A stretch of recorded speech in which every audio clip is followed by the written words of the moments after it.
Ya, ini ada isu menarik yang sedang hangat juga di media sosial, terutama bagi penggemar K-pop.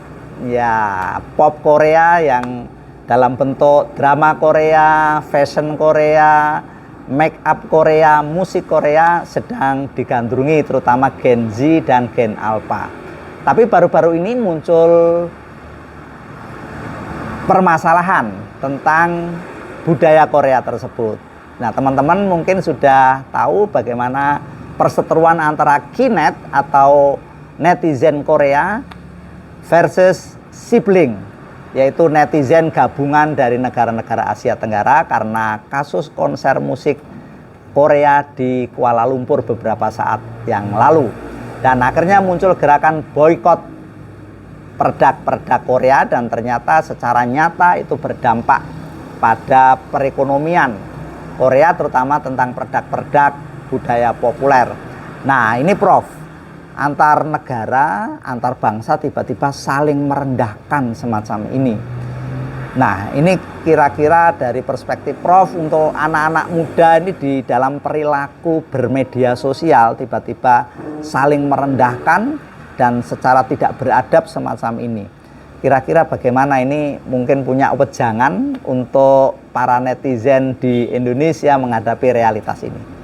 Ya, itu yang sangat disayangkan bahwa konflik kebudayaan dunia ini kan sejak dulu terjadi toh. Penjajah itu memandang rendah pada dunia yang dijajah. Bukan hanya di Asia, tapi juga di Eropa juga terjadi. Nah, ini kan sebenarnya lahir dari merasa hebat dirinya sendiri, kemudian merendahkan bangsa-bangsa yang lain. Itu kan fenomenanya sudah ada sejak dahulu, bahwa saling ada penghinaan. Dan itu kan dipicu dari penjajahan. Nah, sekarang penjajahannya penjajahan ekonomi. Jadi negara yang secara ekonomis itu maju, maka produk-produk kebudayaannya dianggap lebih tinggi.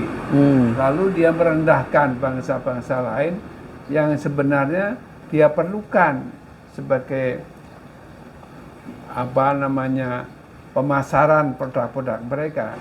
Tapi karena cara-caranya itu adalah cara-cara yang tidak sehat, menjatuhkan kebudayaan orang lain, ada pukulan balik, yaitu reaksi yang negatif dari netizen yang direndahkan.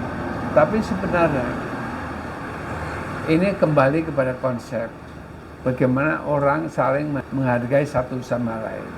Dan itu bukan cuma di ekonomi, nanti berkembang ke ekonomi, ke politik, nanti berkembang ke agama.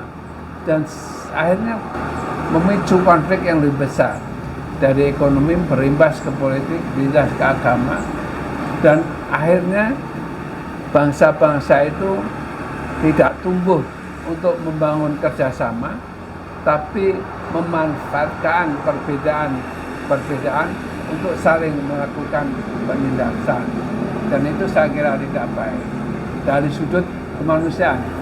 Mungkin dari sudut kepentingan politik mereka mungkin itu kan ada komunitas yang mendukung.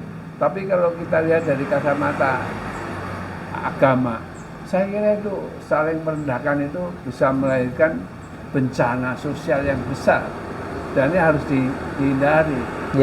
Kalau enggak ya terjadi bencana yang besar. Guys, ternyata ini bukan realitas baru. Prof. Musa mengatakan bahwa saling merendahkan itu sudah lama terjadi. Bahkan dalam sejarah bangsa kita, karena kita punya sejarah pahit dijajah bangsa lain, dulu ada istilah inlander ya Prof. Inlander, dan kita direndahkan itu, dan itu juga terjadi di negara-negara jajahan lain. Kuncinya tadi Prof. Musa memberi pesan moral, mestinya antar bangsa harus saling menghargai. Itu pertama, dan kedua adalah bahwa semua ini tergantung dari bagaimana proses-proses produksi ekonomi negara mana menguasai negara mana. Ini mungkin salah satu sebab Sehingga selain faktor moral harus menghargai adalah mungkin keberdayaan ekonomi ya Prof. Ya, tidak jadi pasar. Iya, iya. Jadi saya kira kerjasama dari negara-negara maju itu bukan membuang sampah dari ekonominya, tapi bekerjasama dengan bangsa-bangsa lain yang bisa saling menghidupi. Tapi kalau sentimen rasialis itu dibangun, ini menjadi hancur kerjasama ekonomi.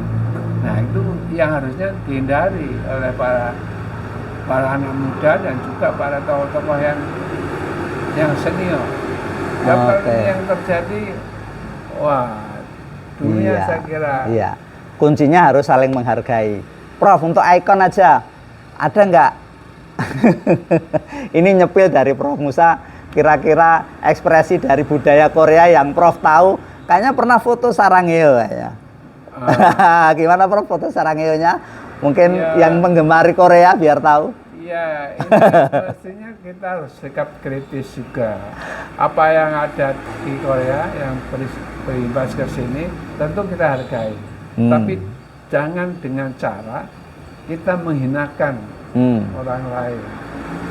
Kita juga tidak terhina, orang lain juga jangan menghinakan.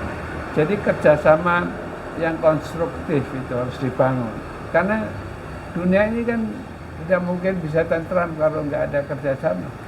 Dan kerjasama keteraman dunia itu pada akhirnya kan didasari pada kerjasama antar agama. Nah, kalau nggak ada ini semua berantakan. Nah ini yang harusnya dilakukan. Oke, bahwa penjajahan di atas dunia harus dihapuskan. Saranghae. Terima kasih.